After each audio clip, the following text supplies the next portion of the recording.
لوگ جہاد کرنے کشمیر چلے جاتے ہیں۔ اگلے پل وہ پھر سے بول پڑی تھی۔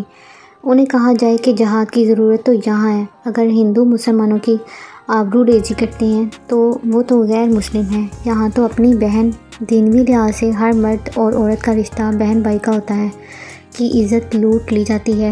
ان کے خلاف جہاد کریں، انہیں پکڑ پکڑ کر کیوں نہیں مارتے؟ تم تو ان سے بدتر ہو کہ شرافت کے لبادے میں جانے کتنوں کے گھر اجاڑے ہوں گے۔ اس کی باتوں پر وہ تل بنانے لگا تھا۔ روح پر کوئی بوجھ سا پڑا محسوس ہوا تھا۔ اس کی باتیں اس کو اچھے نہیں لگ رہی تھیں کیونکہ وہ حقیقت تھی، وہ سب سچ تھا۔ اب اس میں سچ سننے کی تاب نہ تھی، لیکن اس کے باوجود وہ اس سے کچھ فاصلے پر کھڑا سن رہا تھا۔ اس کی آخری بات پر اس کے جسم پر رونگٹے سے کھڑے ہو گئے تھے، اس کے اعصاب چٹکنے لگے تھے۔ تم گناہوں کے دلدل میں دھنسے کھڑے ہو، باہر نکل نہیں سکتے۔ دلدل میں دھنس کر، ڈوب کر ہمیشہ کے لیے گمنامی کی موت مر جاؤ گے۔ موت کے بعد کیا کرو گے؟ کہاں چھپو گے؟ یا تم یہ کہو گے کہ تمہیں کسی نے ہدایت نہیں دی؟ کیا بہانے بناؤ گے تم؟ چل جائیں گے تمہارے بہانے۔ کیا سوچ کر تم نے گناہ کیے، یہ کہہ کر تم مرنا نہیں ہے؟ یا آخرت کا حساب و کتاب نہیں ہے؟ یا تم پلیز چپ ہو جاؤ۔ وہ چلایا، بہت سن لی میں نے تمہاری بکواس۔ وہ غیر ارادی طور پر اس کی طرف بڑھا تھا۔ وہ پیچھے ہو کر بولی، میرے قریب آنے کی کوشش مت کرنا، پھر اس کا انجام تمہیں معلوم ہو جائے گا۔ تم مت آیا کرو یہاں۔ وہ رک کر بولا، اس کے وجود کو ریزہ ریزہ کرنے پر تلی ہوئی تھی۔ وہ اسے اندرونی کشمکش میں مبتلا چھوڑ کر باہر نکلتے ہوئے بولی تھی، تم باہر آ سکتے ہو۔ تیز بارش کے باعث وہ آج رات یہیں رک گئے تھے۔ اگرچہ اس نے ہر ممکن انداز سے اپنے جانے کے بارے میں سوچا تھا، پر تیز بارش گرجتے بادلوں نے اس کی ہر سوچ کو ناممکن بنا کر رکھ دیا تھا۔ ذہن اس کے پاس سونے کی فرمائش کرنے لگا تھا، چنانچہ اسے اجازت دے کر وہ سلیم سے کچھ کہنے لگی تھی۔ کلیدان کے دل میں حسد کی چنگاڑی بھڑک سی اٹھی۔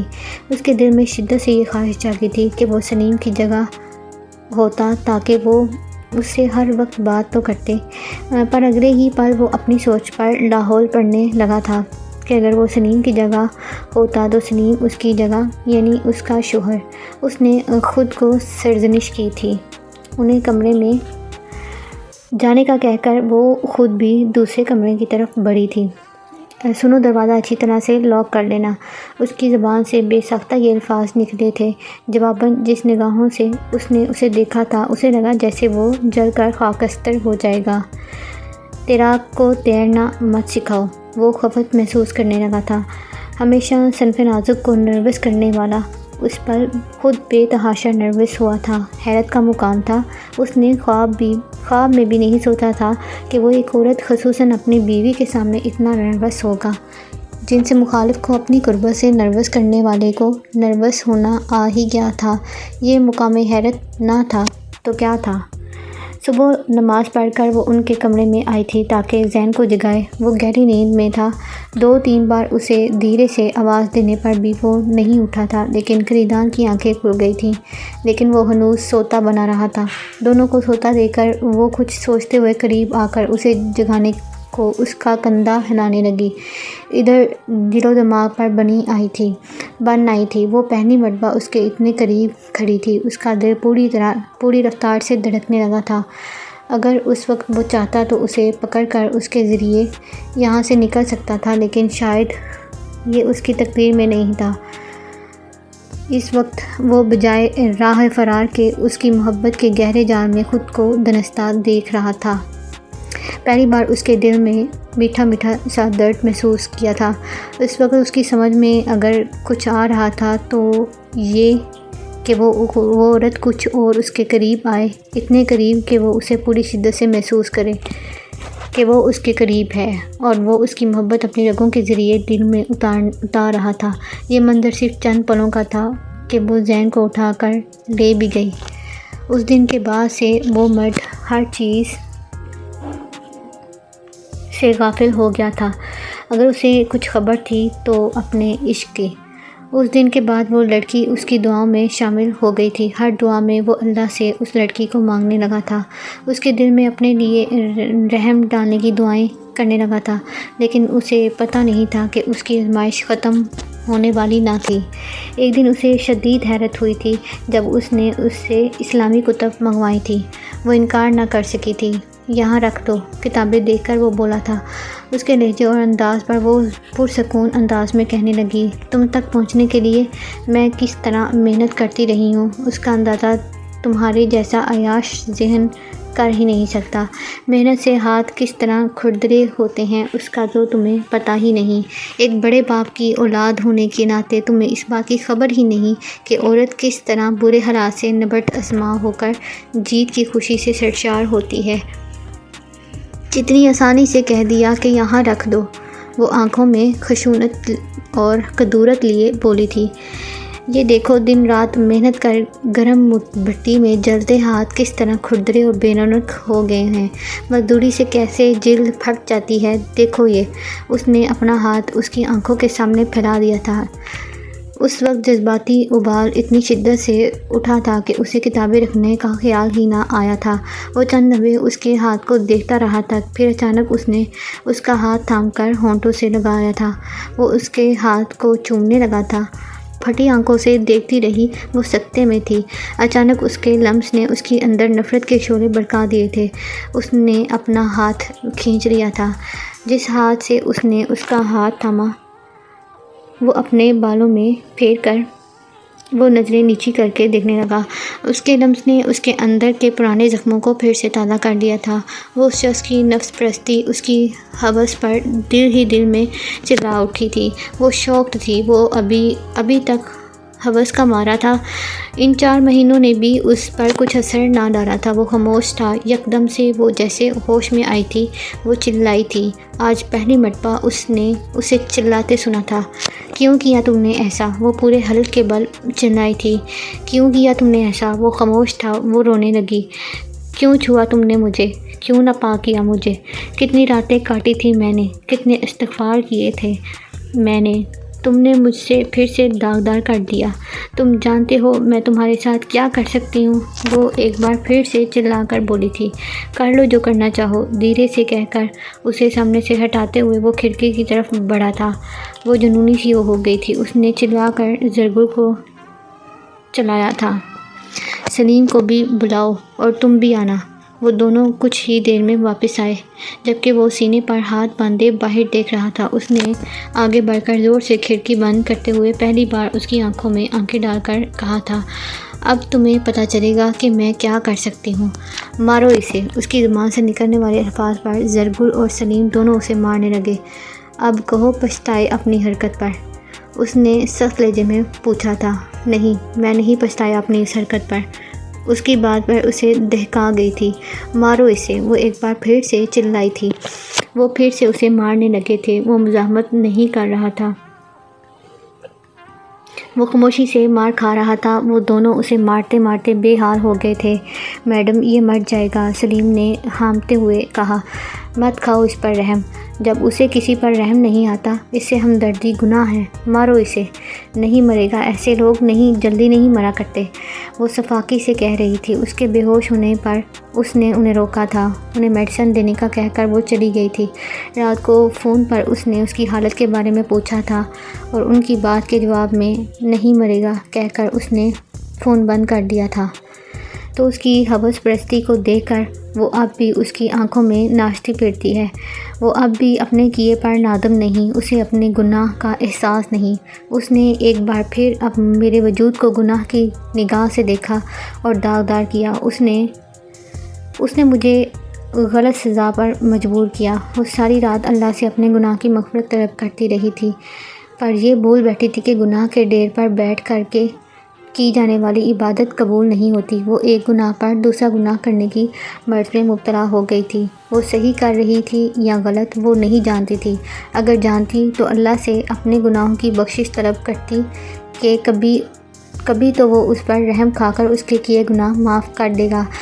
وہ میڈیسن نہیں لے رہا تھا جس سے اس کی حالت بگڑ رہی تھی، چنانچہ وہ وہاں چلی آئی تھی۔ سلیم تمہیں میڈیسن دے رہا ہے؟ وہ کھا لینا۔ اس کی اسپاٹ آواز پر اس نے اپنا بازو آنکھوں پر سے ہٹا کر اسے دیکھا، پھر بنا کچھ کہے آنکھیں موند لی۔ ٹیبلٹ دو اسے، اس نے سلیم سے کہا تھا۔ تم دو گی تو کھاؤں گا۔ اس کی بات اسے تپا گئی تھی، لیکن وہ اب جذبات سے نہیں، ضبط سے کام لینے کا ارادہ کیے بیٹھی تھی۔ اگر تم میڈیسن نہیں لو گے تو اس سے فرق مجھے نہیں پڑے گا تو تمہیں کہ تم خود کو مار ڈالو گے۔ خودکشی کی سزا کا تو تمہیں پتہ ہی ہے۔ میں گنہگار ہوں گا تو تم بھی گنہگار ہوگی۔ شوہر کے کیا حقوق و فرائض ہیں یہ تم جیسی ملانی خوب جانتی ہوگی۔ میری ذمہ داری تم پر فرض ہے، تم اپنا یہ فرض پورا نہیں کر رہی۔ شوہر کی کیا حیثیت و مرتبہ ہے اس سے تم بخوبی آگاہ ہو۔ میری خودکشی میں پارٹنر تم بھی ہو۔ اچھا ہے اگر یہاں اکٹھے نہ رہ سکے تو کیا ہوا، جہنم میں ہم ساتھ ساتھ ہوں گے۔ وہ اس کے فخر و غرور کے پرخچے اڑاتا بولا۔ وہ اسے بھی آئینہ دکھا رہا تھا۔ حقیقت بہت کڑوی ہوتی ہے، نہ تو نگلی جا سکتی ہے نہ تھوکی جا سکتی ہے۔ میں نے صرف اور صرف اپنے بیٹے اور تم سے انتقام کے لیے کیا ہے نکاح، تمہاری ذمہ داری، تمہاری خدمت گزاری کے لیے نہیں۔ وہ جیسے پھٹ پڑی تھی۔ ہاں کہہ دینا روز محشر کہ تم نے میری ذمہ داری اس لیے نہیں کی کیونکہ تم نے انتقاماً نکاح کیا تھا۔ اس نے جیسے مذاق اڑایا تھا۔ جسٹ شٹ اپ، وہ چلائی۔ بہرحال یہ طے ہے کہ میں میڈیسن نہیں لوں گا۔ اور سنو، اس روز والی حرکت پر میں پچھتایا نہیں ہوں۔ میں نے اپنی بیوی، اگلے پل وہ پھر سے پرسکون دریا میں ارتعاش پیدا کر گیا تھا۔ میں نے ہمیشہ تمہاری سلامتی کی دعائیں مانگی ہیں، پر اس لمحے میرا دل شدت سے تمہاری موت کی تمنا کرنے لگا ہے۔ میں ایک راستے کی مسافر تھی، تم نے مجھے دو راستوں کا مسافر بنا دیا، تم نے مجھے دوہرا کر دیا۔ کیوں کیا تم نے ایسا؟ اس کی آنکھوں کے آنسو پلکوں کی باڑ توڑ گئے تھے۔ دن رات ایک نامعلوم خوف میں مبتلا کر دیا تم نے مجھے۔ میں نہ ادھر کی رہی ہوں نہ ادھر کی، کچھ بھی تو نہیں رہا میرے پاس۔ اسی لمحے زرگل آیا، اس کے ہاتھ میں انجیکشن تھا۔ اس نے آنسو صاف کیے اور اس کے ہاتھ سے انجیکشن لے لیا۔ اسے انجیکشن لگانا آتا تھا، سو اسے خود ہی انجیکشن لگانے کے لیے نیچے کارپٹ پر پنجوں کے بل بیٹھ گئی۔ آستین کا بٹن کھولو۔ اس نے بٹن کھولا۔ بٹن کھول کر اس نے ہاتھ ہٹا دیا تھا۔ آستین چڑھاؤ۔ مزید حکم جاری ہوا تھا۔ اس نے انجیکشن لگا دیا تھا۔ کچھ دیر بعد اسے محسوس ہو رہا تھا کہ اس کی پلکیں دوا کے زیر اثر نہیں بلکہ عورت کی محبت کے زیر اثر بند ہو رہی تھی، اور وہ نیند کی بجائے عشق و محبت کی دنیا میں کھونے جا رہا ہے۔ اس نے اسے سخت بخار میں تپتے نماز پڑھتے دیکھا تھا۔ وہ عصر کی نماز پڑھ رہا تھا۔ وہ بیٹھ کر ہی پڑھ رہا تھا۔ کمزوری کے باعث چکر آتے تھے، وہ کھڑے ہو کر نہیں پڑھ سکتا تھا۔ اس کے اندر عجیب سی بے چینی پیدا ہوئی تھی، عجیب سا خوف لاحق ہوا تھا اسے۔ اس نے گارڈ سے اس کے متعلق پوچھا تھا کہ آیا وہ نماز باقاعدگی سے پڑھتا ہے کہ نہیں۔ ان کے اس بات میں جواب نے اسے شدید حیرت و خوف میں مبتلا کر دیا تھا۔ آج وہ اپنے ہمراہ زین کو بھی لائی ہوئی تھی۔ وہ اس سے باتیں کر رہا تھا۔ کچھ دیر بعد جب وہ اندر آئی تو وہ دونوں غائب تھے۔ وہ بعجلت واش روم کی طرف بڑھی۔ دروازہ کھلا تھا، وہاں سے آوازیں آ رہی تھیں۔ زین اپنے سر پر صابن مل رہا تھا جبکہ وہ اس کی شرٹ ہاتھ میں لیے اسے بس کرنے پر زور دے رہا تھا۔ یہ کیا کیا تم نے؟ اس نے زین کو ڈانٹا اور آگے بڑھ کر اس کا سر پانی سے صاف کرنے لگی۔ وہ ان دونوں کو محویت سے دیکھ رہا تھا۔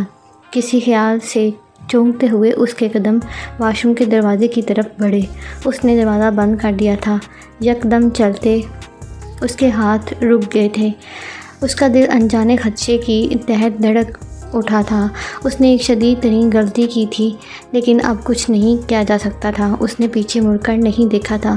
وہ دھیرے دھیرے قدم بڑھا کر اس سے کچھ فاصلے پر کھڑا ہوا تھا۔ اب تم میرے رحم و کرم پر ہو۔ میں تمہارے دوپٹے سے تمہارا گلا گھونٹنے کی دھمکی دے کر یا تمہاری آڑ لے کر یہاں سے نکل سکتا ہوں۔ اب تو تمہیں یقین آ گیا نا کہ میں یہاں سے نکل سکتا ہوں۔ اس کے اوپر کی سانس اوپر اور نیچے کی نیچے رہ گئی تھی۔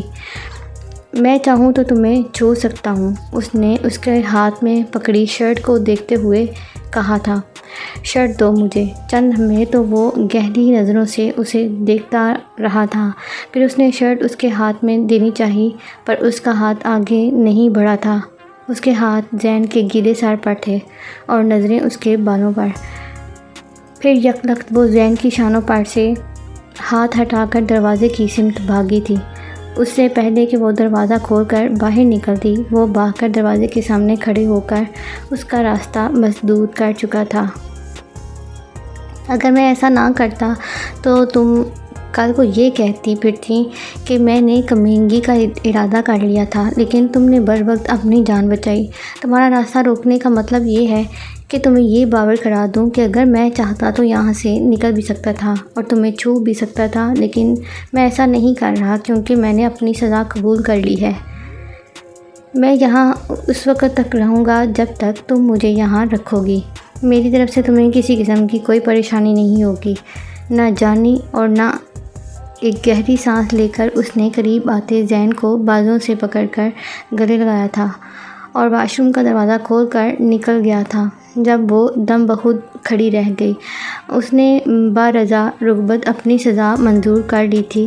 وہ شوق تھی کب تک وہ سزا جھیل سکتا تھا۔ اسے پتہ تھا ایک نہ ایک دن وہ اسے روتا بلکتا دیکھنا چاہتی تھی، لیکن وہ مطمئن سا اپنے گناہ کی سزا کاٹنے پر تیار ہو گیا۔ وہ کارپٹ پر گھٹنوں کے بل بیٹھا زین کو شرٹ پہنا رہا تھا۔ وہ واش روم سے نکلی، اس نے ایک سرسری نگاہ اس پر ڈالی، پھر دوبارہ سے زین کی جانب متوجہ ہو گیا۔ وہ گھر آئی تو سارا دن روتی رہی تھی۔ وہ شخص مطمئن تھا، یہ بات اسے بری طرح کھٹک رہی تھی۔ کیا اس کی نمازیں قبول ہو جائیں گی؟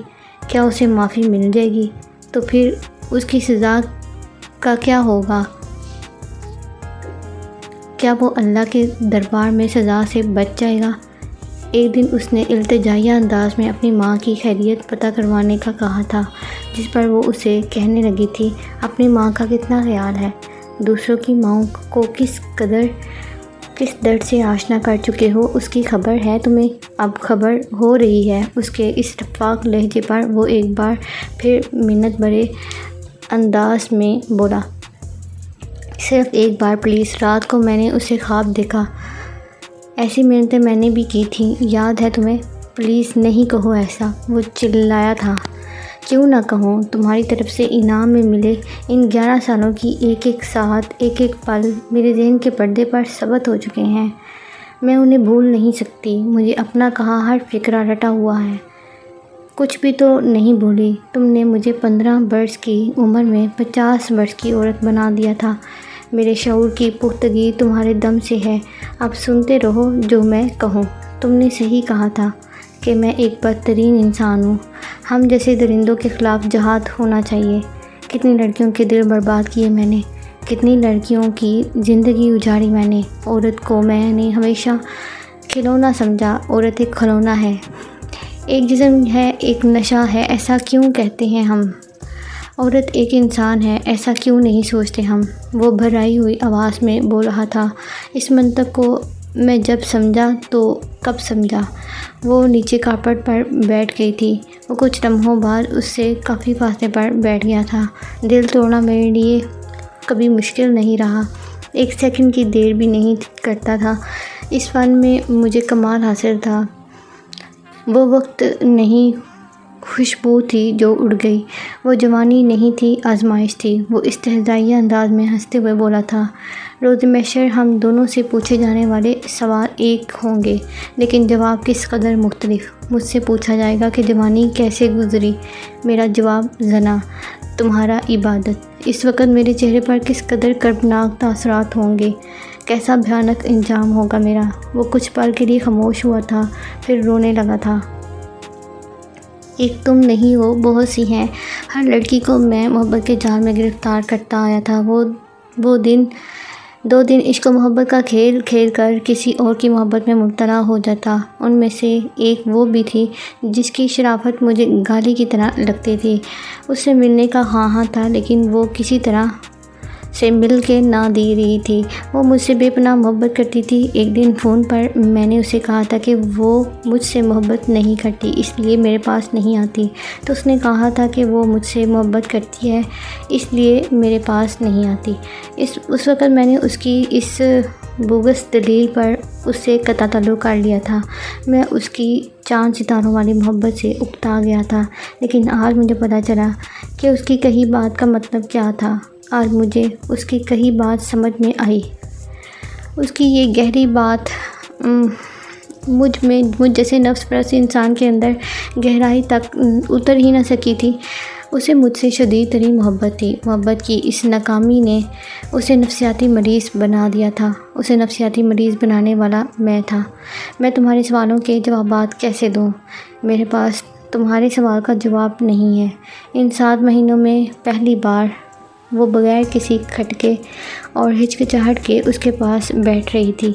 میرے دل میں تمہارے لیے ہمدردی کا ہر جذبہ مفقود ہو چکا ہے۔ میں تم پر ترس نہیں کھا سکتی اور نہ ہی مجھے تم پر ترس آتا ہے۔ میں کم ظرف ہوں، میرا دل بہت چھوٹا ہے، میں بہت ظالم عورت ہوں، میں اپنے ساتھ کی گئی زیادتی بھول نہیں سکتی۔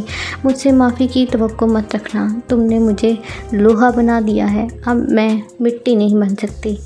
میں انسان تھی، تم نے مجھے برف بنا دیا ہے، میں نے تمہیں معاف نہیں کیا۔ 2-4 الفاظ ندامت سے یہ مت سمجھو کہ تمہارے گناہ دھل گئے۔ 100 بار جنم لو تب بھی اس گناہ کا کفارہ ادا نہیں کر سکو گے۔ وہ سر جھکائے اسے بغور سن رہا تھا۔ اس کے الفاظ میں زہر بھرا ہوا تھا جو اذیت اور تکلیف دیتا تھا۔ ایک عجیب بے چینی تھی جو بڑھتی جا رہی تھی۔ اس مرد کے طویل سجدوں نے اس عورت کو مزید خوفزدہ کر دیا تھا۔ اس مرد کی آنکھیں بدلنے لگی تھیں۔ اس عورت کو اس کی بدلتی آنکھوں نے تحیر زدہ کر دیا تھا۔ وہ سختی سے اس حقیقت کو جھٹلانے لگی تھی کہ اس جیسا ہوس پرست انسان بدل سکتا ہے، اس جیسا کمینہ انسان تو دنیا سے کٹ کر ہی رہ ہی نہیں سکتا۔ یہ سب ڈھونگ ہے۔ اگر یہ سچ ہے تو میرے ساتھ کی گئی زیادتی کا کیا ہوگا؟ اس نے جو کیا ہے وہ معاف ہو جائے گا، میرے ساتھ انصاف کیسے ہوگا؟ بغیر سزا کاٹے یہ کیسے مطمئن ہو سکتا ہے؟ اس وقت وہ یہ بھول چکی تھی کہ وہ اس کی منتخب کردہ سزا کو بخوشی جھیلنے لگا تھا۔ اپنے اعمال، اپنے کیے کی سزا کی طرف نہ نظر جاتی ہے نہ سوچ۔ اس کے نادم نہ ہونے پر آگ بگولا ہونے والی اب اس کے احساس ندامت سے ڈرنے لگی تھی۔ اسے خدشہ لاحق ہو گیا تھا کہ اس کی دعاؤں، اس کے سجدوں کی طفیل اس کی بخشش نہ ہو جائے۔ ایسا ہونے کی صورت میں اس کے دل میں اس کے لیے رحم پیدا نہ ہو جائے، کیونکہ بے شک اللہ جو کہے وہ ہو جاتا ہے۔ 1 سال 1 مہینہ اسے یہاں رہتے ہوئے بیت چکا تھا۔ اس 1 سال 1 مہینے میں اس عورت نے اپنی ہار مان لی تھی۔ وہ 3 بہنیں تھیں اور ایک سب سے چھوٹا بھائی تھا۔ اس کا باپ 4 سال پہلے فوت ہو گیا تھا، جو منظر خان کے گھر مالی تھا۔ باپ کی وفات کے بعد جب کھانے پینے کے لارے پڑ گئے تو ناچار اس کی ماں کو منظر خان کے گھر نوکری کرنی پڑی، حالانکہ اس سے قبل وہ نوکری نہیں کرتی تھی۔ وہ ان کے دیے گئے کوارٹر میں رہتے تھے۔ کلیدان ایک عیاش نوجوان تھا۔ اس کی ماں نے اسے کبھی بھی ان کے گھر کام کرنے کے لیے نہیں بھیجا تھا، کیونکہ وہ ان امیر لوگوں کی عیاشی کے بارے میں کافی کچھ جانتی تھی۔ اگرچہ اس کا باپ ایک اچھا انسان تھا، پر اس کا بیٹا اسے کبھی اچھا نہیں لگا تھا۔ لیکن چونکہ منظر خان توقیر کے مرنے کے بعد ان کا بہت خیال رکھنے لگا تھا، تو اس کی بدولت وہ یہاں کام کرنے پر آمادہ ہوئی تھی۔ اور پھر اس کے خیال میں اس کا امیر بیٹا اتنا بھی گیا گزرا نہیں تھا کہ نوکرانی کی بیٹی سے دل لگی کرتا۔ کلیدان کا ایک بھائی اور تھا جو شادی شدہ تھا اور اس کے 3 بچے تھے۔ بڑی بیٹی تھی جو بازلہ کی ہم عمر تھی، اور پھر 2 بیٹے تھے، بازلہ اور اس کی بھتیجی منزہ کے ساتھ قرآن پڑھنے مدرسے جایا کرتی تھیں، جو ان کے گھر کے قریب ہی تھا۔ وہ دونوں سپہر 4 بجے جاتی تھیں اور 6 بجے تک ان کی واپسی ہوتی تھی۔ وہاں انہیں قرأت سکھائی جاتی تھی۔ ایک ایسی ہی گرمی کی سپہر میں وہ منزہ کے پاس آئی تھی تاکہ مدرسے جا سکے۔ اس دن منظر خان کی ساری فیملی کسی شادی میں گئی ہوئی تھی، اسے اس کی ماں نے بتایا تھا، پر جاتے ہوئے وہ یہ بات بھول گئی تھی، اس لیے منزہ کے پاس چلی آئی تھی۔ گھر کے اندر داخل ہوتے ہی اسے کچن میں کھٹر پٹر کی آوازیں سنائی دی تھیں تو پکار بیٹھی تھی منزہ۔ کچھ ہی دیر میں اسے خریدار باہر آتا دکھائی دیا تھا۔ وہ منزہ، وہ صرف یہی کہہ سکی، ہاں آؤ، وہ اپنے روم میں ہے۔ اس نے شرافت سے اسے اپنے پیچھے آنے کا کہا تھا۔ نہیں، اسے یہاں بلا لے، وہ نوز کھڑی رہی تھی۔ اچھا آپ خود جائیے گا، اسے جگا دیں۔ اس نے اپنی شرافت برقرار رکھی تھی اور اس کے کمرے کی طرف اشارہ کیا تھا۔ ابھی وہ منزہ کے روم گئی ہی تھی کہ اسے اپنے پیچھے دروازہ بند ہونے کی آواز سنائی دی تھی۔ اس نے یکدم پیچھے مڑ کر دیکھا، انسان شیطان کے روپ میں اس کے قریب آ رہا تھا۔ پھر اس شیطان نے انسان کو آخر زیر کر ہی لیا تھا۔ اس شخص نے اسے وقت سے پہلے ہی باشعور کر دیا تھا۔ وہ شخص جو اس کی زندگی میں ہلچل مچا گیا تھا، اس نے اس لڑکی کی تباہی میں اپنی تباہی کا سامان کر دیا تھا۔ لیکن جب اس کی لٹی پھوٹی حالت پر اس کی ماں تشویش زدہ ہوئی تو وہ سب کچھ بتا گئی تھی، لیکن اس کی ماں کو تو جیسے یقین ہی نہ آیا تھا۔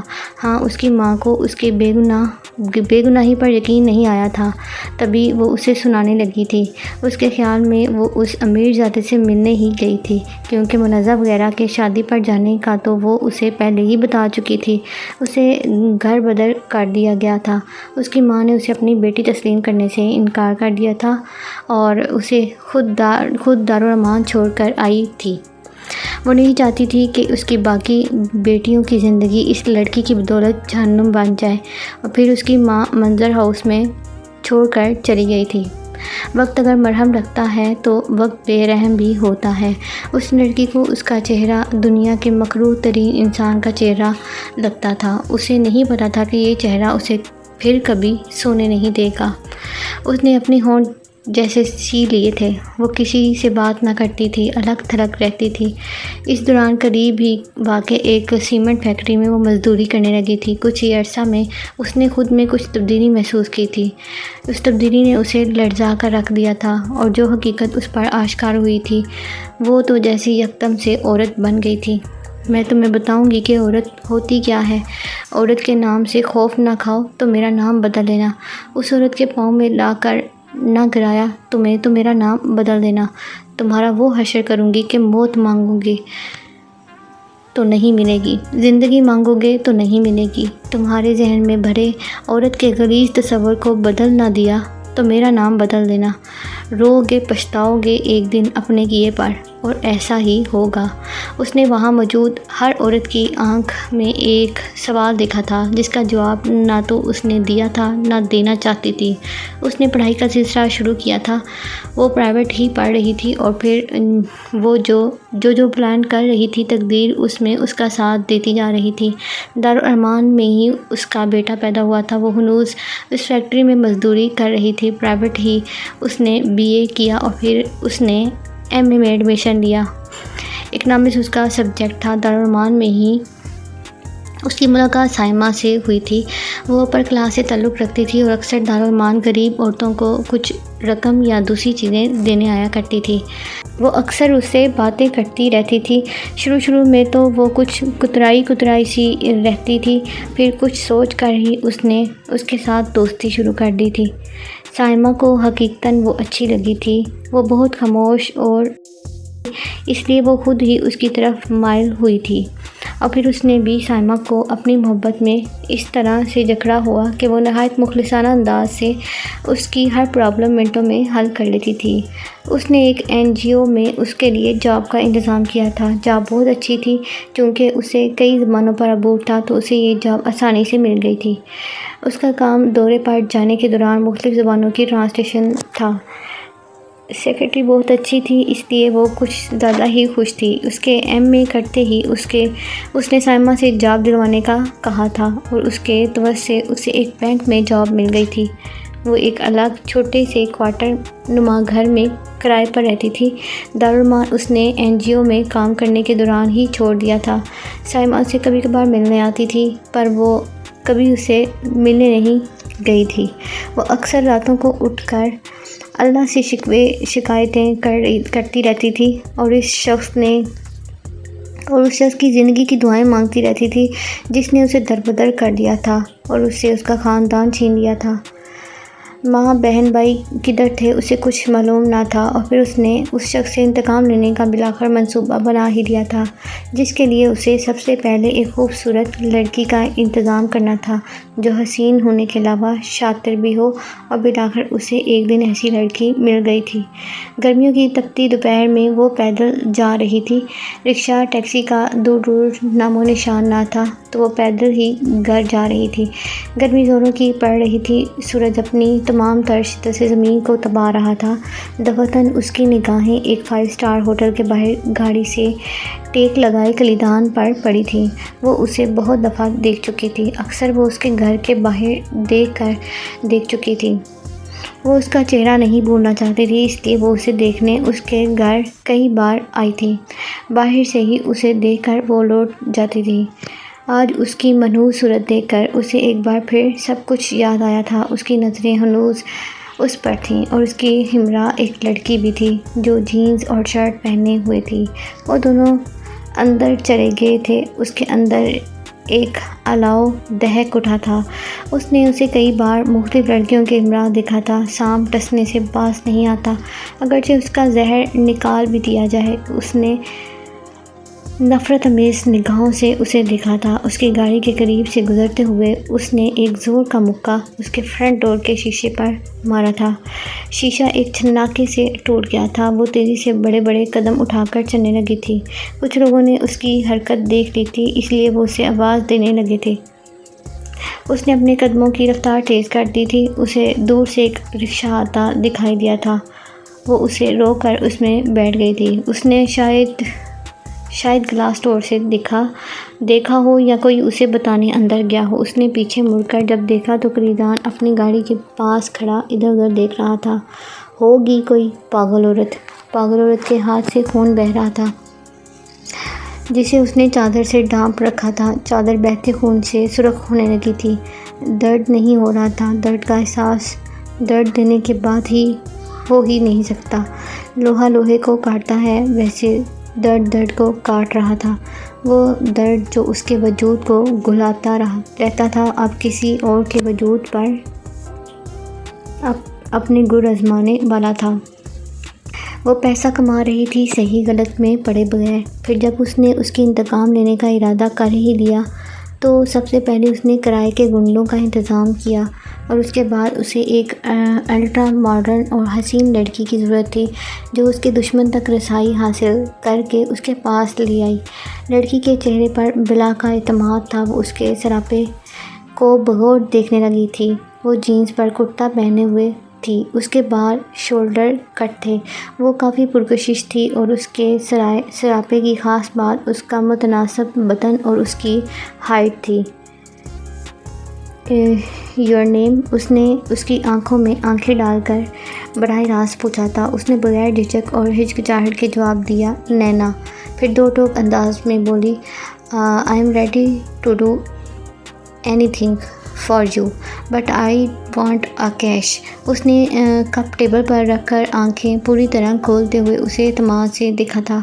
Okay done. اس نے ڈیل کر کے لڑکی کے ساتھ پوری طرح ڈسکس کیا، اور پھر ساتھ ہی کہنے لگی، اگر سامنے آ کر سینے پر خنجر سے وار کیا جائے تو صرف جسم کو تکلیف ملتی ہے، اور اگر بے خبری میں پیچھے سے پشت پر وار کیا جائے تو جسم سے زیادہ روح کو تکلیف ملتی ہے۔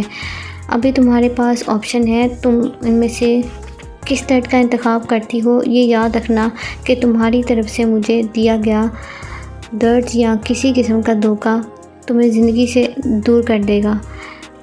Cap it in your mind. اس نے پوری بات اس لڑکی کو برابر کروا دی تھی۔ ہیلو، قلیدان بات کر رہے ہیں۔ اگلے ہی دن لڑکی اس کے گھر کے نمبر پر بات کر رہی تھی۔ بھائی نے یہ کہہ کر کہ اس کا فون ہے دیا تھا، تو دوسری جانب لڑکی کی بات پر وہ بے ساختہ بولا، آپ کون بات کر رہی ہیں؟ آپ نہیں جانتے مجھے، مگر میں آپ کو جانتی ہوں۔ آپ مجھے جان سکتے ہیں اگر ہماری فرینڈشپ ہو جائے۔ پر آپ کون ہیں؟ وہ حیرت سے پوچھنے لگا۔ ارے چلو بتا ہی دیتی ہوں۔ آپ اسپورٹس ٹریننگ کمپلیکس جاتے ہیں نا؟ ادھر ہی میں نے آپ کو دیکھا تھا، تب آپ مجھے بہت اچھے لگے تھے۔ سمپل۔ اوہ اچھا، وہ یکدم سے بولا تھا۔ آج کل ادھر اس کا جانا تھا وہ کیل گاڑ گئی تھی۔ اب آخری ضرب لگانے کی باری تھی۔ وہ اکثر اس سے ملنے لگی تھی، وہ بھی اس کے ساتھ بہت انجوائے کر رہا تھا۔ یہ انجوائمنٹ اس کی خصلت تھی جس سے وہ باز نہیں آ سکتا تھا، اور یہی خصلت اس کی سب سے بڑی دشمن بن گئی تھی جو اسے مکمل لے ڈوبنے والی تھی۔ تم ہو کہاں؟ کب سے تمہارا ویٹ کر رہی ہوں۔ دوسری طرف سے اس کی بات سنتے ہی وہ پھر سے یکدم کہنے لگی، بس میں خود ہی تمہیں پک کرنے آ رہی ہوں۔ اگلے 10 منٹ میں اسے پک کر کے اپنے ہمراہ اسی کی طرف روانہ تھی جہاں پر وہ اس کا بے چینی سے انتظار کر رہی تھی، جبکہ وہ دل ہی دل میں اس بات پر خوش تھا کہ آج تو وہ اس لڑکی کو حاصل کر ہی لے گا۔ اس کے خیال میں وہ لڑکی خود کو پیش کرنے والی ہی تھی۔ وہ اپنی خوبصورتی اور مردانگی پر نازاں دلکشی سے ہنسے جا رہا تھا۔ اندر آتے ہی وہ خود کو صوفے پر گراتے بولا، آج پہلی بار تم نے اپنے گھر انوائٹ کیا ہے، اور آخری بار بھی، لڑکی نے تمسخرانہ انداز میں کہا اور ساتھ ہی چلا کر بولی، madam young man is here. وہ یکدم اپنی جگہ سے اچھل پڑا تھا، وہ اپنی جگہ جم کر رہ گیا تھا، جبکہ لڑکی شانے اچکا کر بولی، sorry, it is my profession. ایک سرسری نگاہ اس پر ڈال کر وہ اس کے پاس سے گزر کر جانے لگی تھی کہ وہ جیسے ہی اپنے حواس میں لوٹا تھا، پھر اس کی زبان سے مغلظات کا ایک طوفان رواں ہونے لگا۔ سلیم سے برداشت نہ ہوا تو بولا، اب اگر بولا تو یہ میگزین خالی کر دوں گا تم پر۔ وہ جو ہمیشہ عورتوں کو بے وقوف بناتا رہا تھا، آج ایک عورت کے ہاتھوں بے وقوف بن بیٹھا تھا۔ وہ مات کھا گیا تھا ایک عورت سے، وہ عورت جو ابھی پس پردہ تھی۔ اس لڑکی نے جو گیم کھیلا تھا اس کا کوچ کوئی اور تھا۔ تم کیا سمجھتے ہو تمہارے گناہ دھل گئے ہیں؟ کیا ان نمازوں سے وہ سارے گناہ معاف ہو جائیں گے جو تم نے کیے؟ وہ آج بھی چلاتے ہوئے کہہ رہی تھی، جس طرح پچھلے کچھ عرصے سے وہ اسے مسلسل یوں ہی کہی جا رہی تھی، میرے گناہ معافی کے قابل ہیں ہی نہیں تو معافی کہاں مل سکے گی؟ وہ افسردگی سے آج بھی یہی بولا تھا، پھر نہایت رنجیدہ نگاہوں سے اسے دیکھتے ہوئے بولا، میں اگر 10 بار بھی جنم لوں اور ان گناہوں کا کفارہ ادا کرتا رہوں تب بھی شاید معافی نہ ہو، پر جانے کیوں دل ہر لمحہ ہر پل اس رحیم و کریم سے بخشش کا طلبگار ہے۔ پھر ایک دن اس نے اسے روتے اللہ کے سامنے گڑ گڑاتے دیکھا۔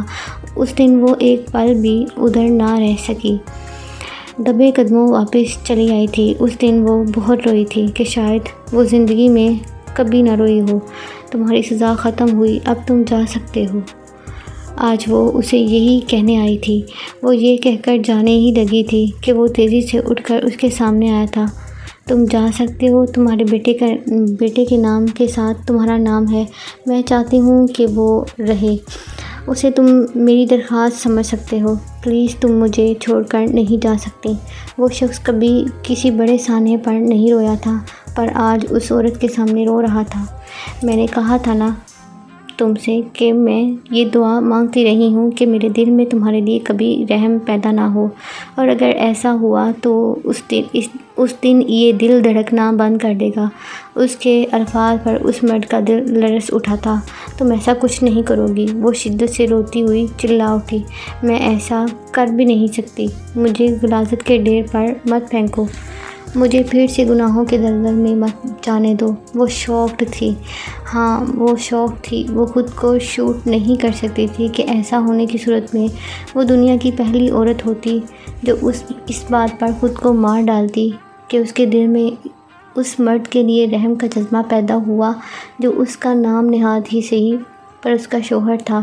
وہ برائی سے اچھائی کی طرف جانے والے شخص کے اس عمل پر خود کو شوٹ کرنے والی پہلی انسان ہوتی، یعنی اس کی خودکشی کی فہرست میں یہ تفسیر ہوتی کہ دنیا کا پہلا انسان جس نے ایک انسان کے اچھے طرز عمل کے باعث خودکشی کر لی۔ وہ خود کو نہیں مار سکتے تھے۔ اب دوسری درخواست اس کے ساتھ زندگی گزارنے کی گئی تھی۔ وہ ایک بدکردار شخص سے کسی نہ کسی طرح صحیح زندگی جوڑ بیٹھی تھی۔ اب اگر وہ اسے چھوڑ کر جاتی تو وہ اسے ایسی پہلی عورت ہوتی جو اپنے شوہر کو نیک اعمال کے باعث چھوڑ دیتی۔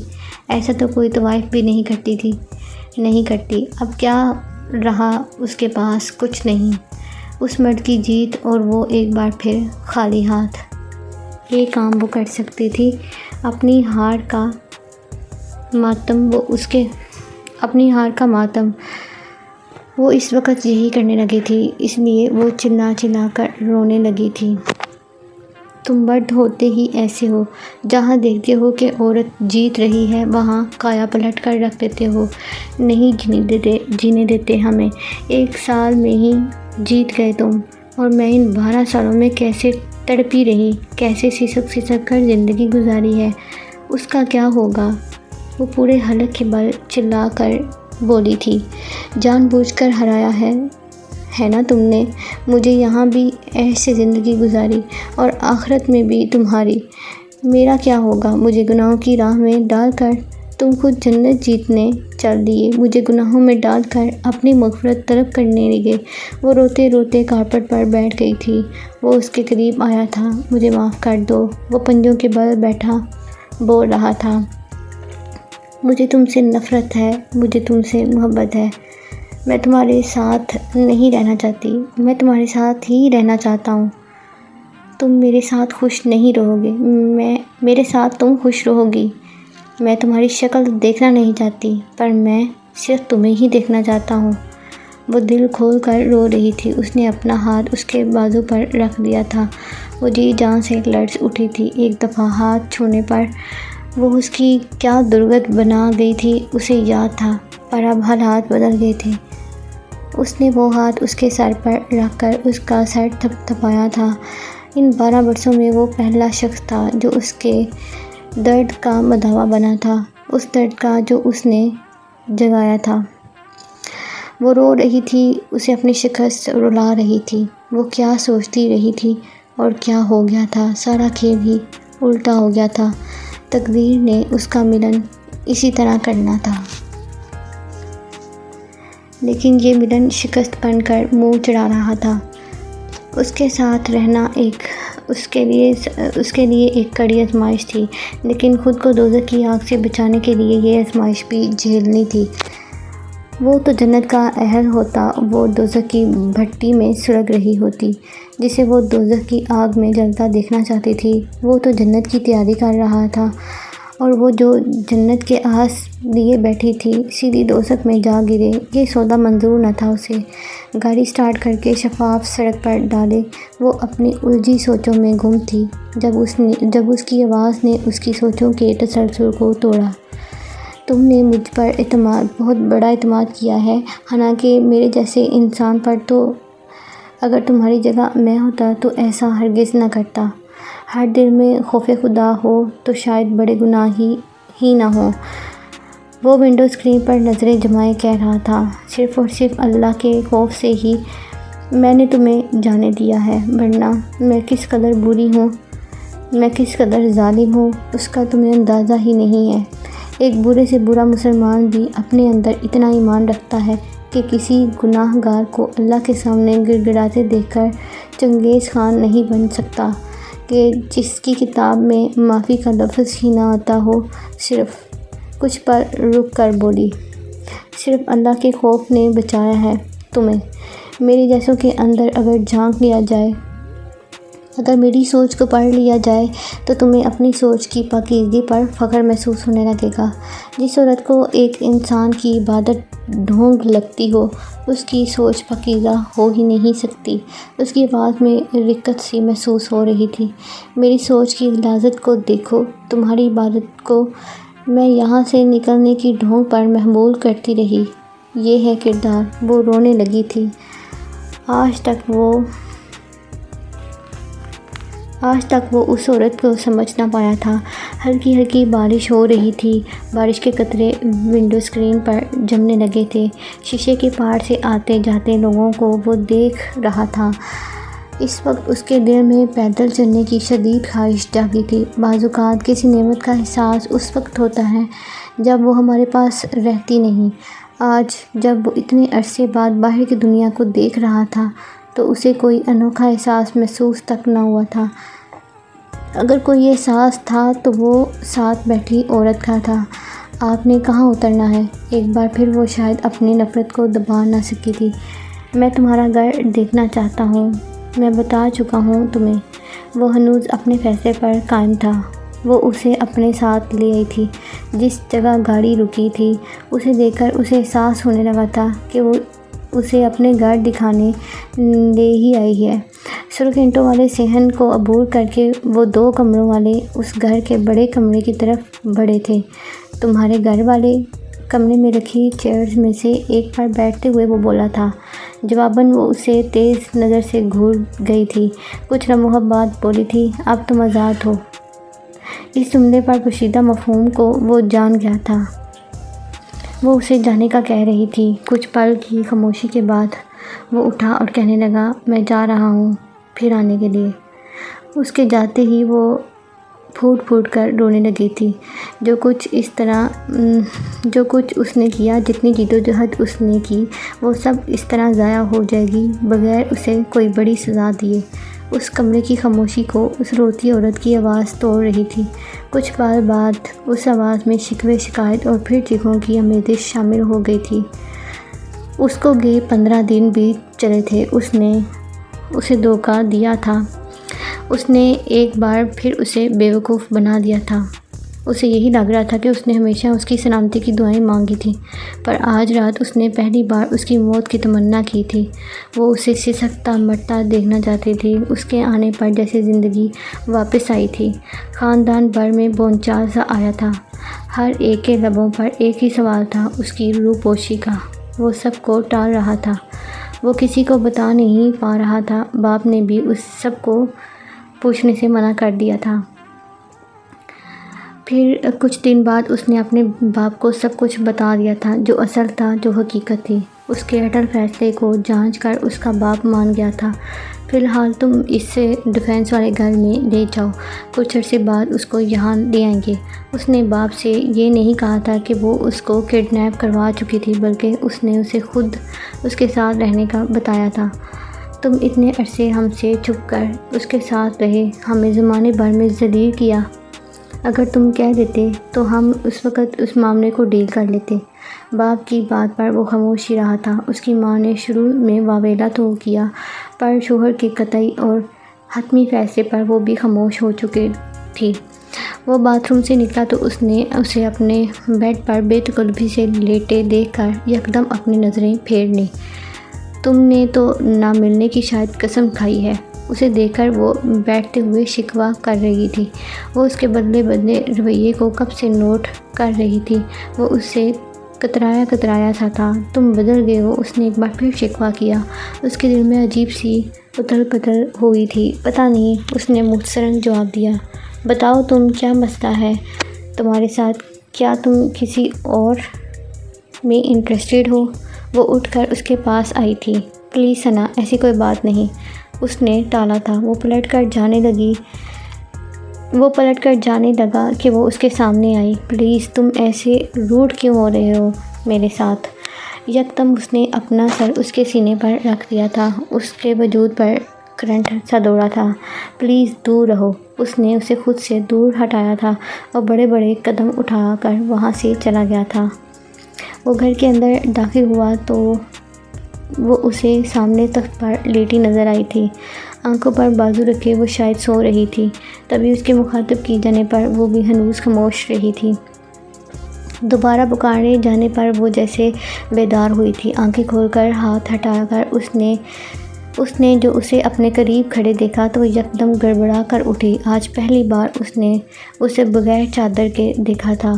وہ زبردست فگر کی مالک تھی۔ اس کی دلکشی اور رعنائی کسی کو بھی پاگل کر سکتی تھی۔ وہ جیسے سکتے کی حالت میں تھی۔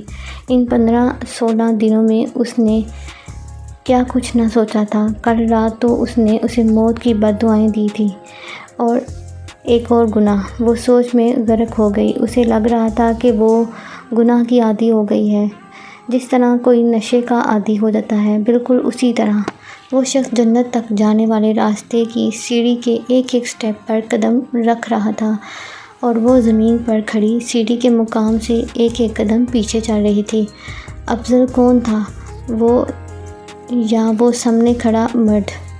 اسے تو یقین تھا کہ وہ نہیں آئے گا اور یہ گناہ اسے شاید جہنم کا حقدار ٹھہرائے، پر وہ یقین کہاں گیا؟ وہ یقین ایک بار پھر شکست، ایک بار پھر اس مرد کی جیت۔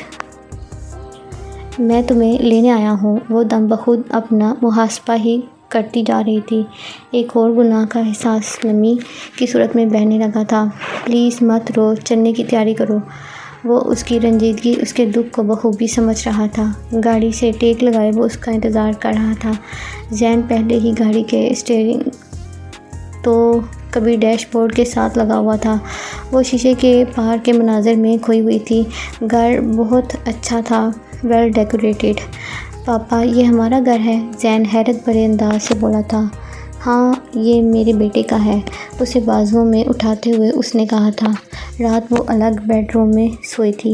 وہ آخری بار اس مرد کو پرکھنا چاہتی تھی، اس مرد کو جو عورت کے بغیر نہیں رہ سکتا تھا۔ جن حالات میں وہ بدلا تو وہاں کی تنہائی بھی اس کے بدلنے کا سبب بن سکتی تھی، یا پھر دنیا سے کٹ کر اپنا محاسبہ اسے وقتی طور پر اچھائی کی راہ پر ڈال گیا تھا۔ وہ اس کی اچھائی پر یوں دل سے ایمان نہیں لا سکتی تھی۔ وہ اس کے نفس کو پرکھنا چاہتی تھی۔ وہ ضبط کے کن مرحلوں سے گزر سکتا ہے، وہ اس کے ضبط کو آزمانے چلی تھی۔